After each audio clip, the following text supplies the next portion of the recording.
एक मैसेज आया मुझे इंस्टाग्राम पे कि मिस रुबाब, मुस्तफ़ा पर इल्ज़ाम लगा के आपने अच्छा नहीं किया, मेरे पास प्रूफ है, वीडियो है कि आपने पैसे रखे हैं।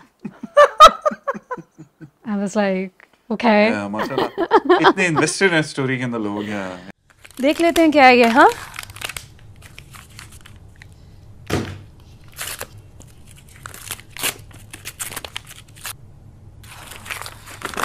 so much money, right? वो अदील और रुबाब इस वक्त पाकिस्तान इनफैक्ट साउथ एशिया का most hated on screen couple है। कैसा लग रहा है ये आपको ये बात सुनकर? कैसा लग रहा है आई थिंक इतना मैटर नहीं करता। जो चीज़ मैटर करती है वो चीज़ मैटर करती है कि हम स्क्रिप्ट को कितना ट्रूथफुली पोर्ट्रे कर रहे हैं। अगर आप एक कैरेक्टर को लेते हो तो मेरे ख्याल में आपको उसको जज करने का मार्जिन बिल्कुल भी नहीं रहता कि वो नेगेटिव है कि पॉजिटिव है। मुझे तो बहुत प्यार मिल रहा है और रुबाब को भी बहुत प्यार मिल रहा है। जो मैसेजेस आते हैं रुबाब के लिए सोशल मीडिया पे, कोई आई थिंक मैं गिन सकती हूँ 2 3 या 4 5 मैक्सिमम इतने कोई मैसेजेस हैं जो आए हैं कि यार we hate Rubab, we want to slap Rubab, या but not that much. Wardrobe किसने डिजाइन किया आप लोगों का? जब मैंने स्क्रिप्ट पढ़ा तो उसमें फरद जी ने बहुत वाज़ेह अल्फाज में लिखा हुआ था कि अदील हर चीज़ में अलग थलग है, पहनने ओढ़ने बात करने चलने में बहुत मुनफरिद है। Then I got to work, then I started developing his look. मैं चाहता था कि वो विंटेज हो लेकिन at the same time contemporary भी हो। यानी ये नहीं कि एकदम से कोई टाइम पीरियड से उठ के टाइटैनिक वाला बंदा स्क्रीन पे आ गया। No, I wanted him to be believable. So इसकी वार्डरोब मैंने खुद से डिज़ाइन की है, mood by mood, scene by scene.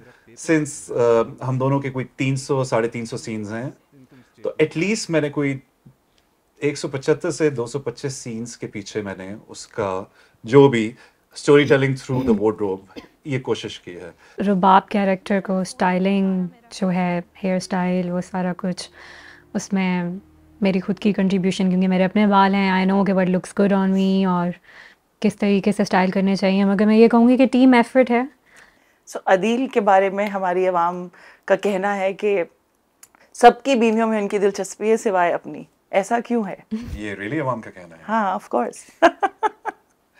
ऐसा क्यों है ये तो ऐसा आप क्यों? फरहत जी से ही पूछ सकती हैं। मैंने जहाँ तक कैरेक्टर निभाया है, मुझे ये समझ आती है कि अदील का जो सुपीरियरिटी कॉम्प्लेक्स है वो उसके इन्फीरियरिटी कॉम्प्लेक्स से ही बाहर आया हुआ है।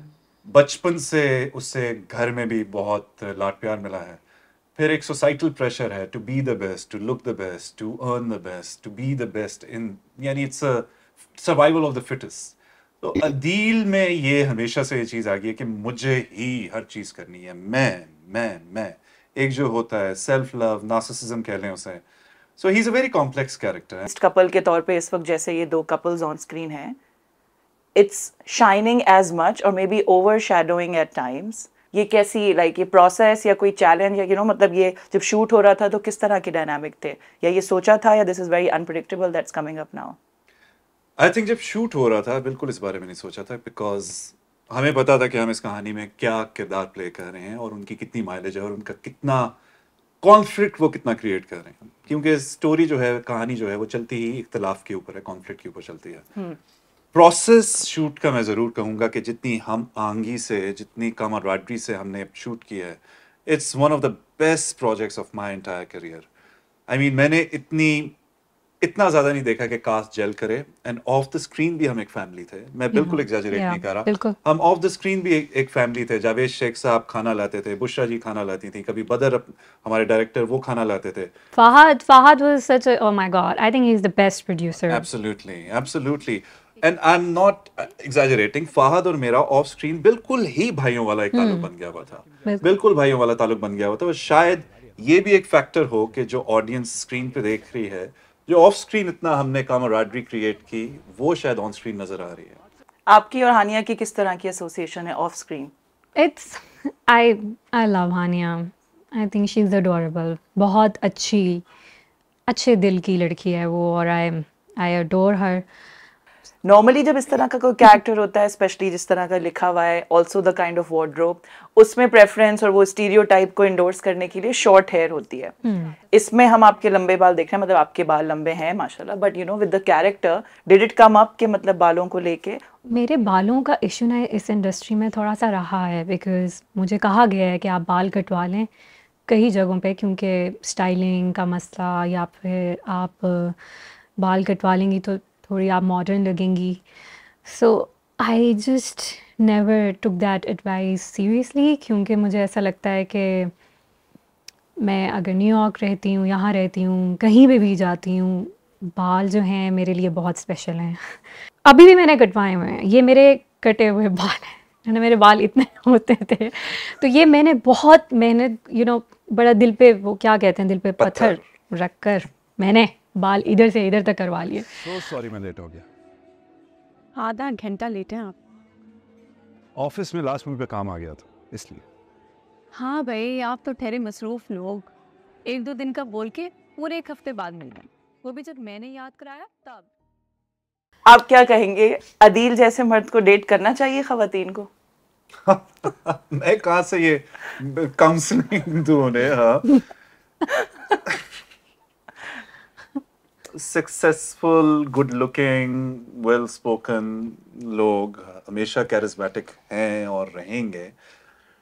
तो मेरे ख्याल से अदील ने कोई कत्ल नहीं किया, कोई डाका नहीं डाला, तो शायद डाला अब तक, थोड़ा अब शायद रिवील हो रहा है। हाँ, कोई इतना वो किसी को हरास नहीं किया उसने। So this what I am thinking, we all are imperfect, we all have our flaws.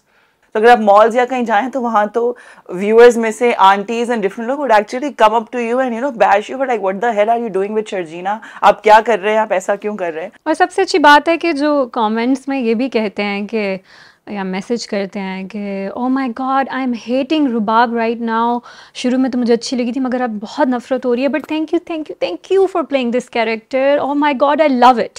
So I am like wow. मुबारक हो आपको बहुत बहुत। क्या करता है लड़का? ऑनलाइन जॉब करता है।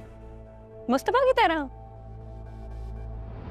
को लगता है कि अब आजकल एक ड्रामे की, एक प्रोजेक्ट की सक्सेस मीटर जो है वो इस बात पे बन गया है कि वंस एपिसोड्स एयर होते हैं तो अगले दिन वो ट्रेंड कितना कर रहा है, कहाँ कहाँ कर रहा है और कितने लोग बात कर रहे हैं। Do you think that has become the thing now?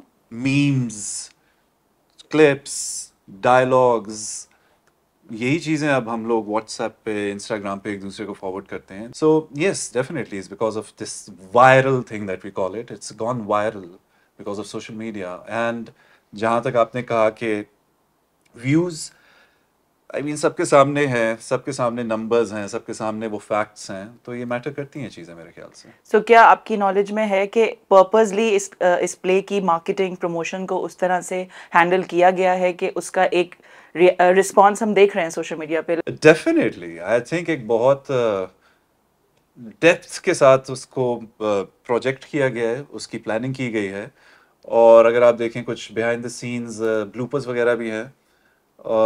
हर चीज़ को मेरे ख्याल से बहुत थॉट आउट करके प्लान किया गया है, प्लांट नहीं किया गया, प्लान किया गया है। ओके जी, बाकी ऑडियंस और क्रिटिक्स ने इसको बनाया है, जो भी बनाया है। I think more than marketing, play itself is a package. तुम्हें कुछ चाहिए नहीं होता, ज़्यादा ख्वाहिशें नहीं है तुम्हारे, फिर भी मेरा दिल करता है ना कि तुम्हारे लिए कुछ करो, दुनिया की हर नेमत तुम्हारे लिए लेकर आ जाऊं। तुम अल्लाह की बीवी मिली सबसे बड़ी नेमत है।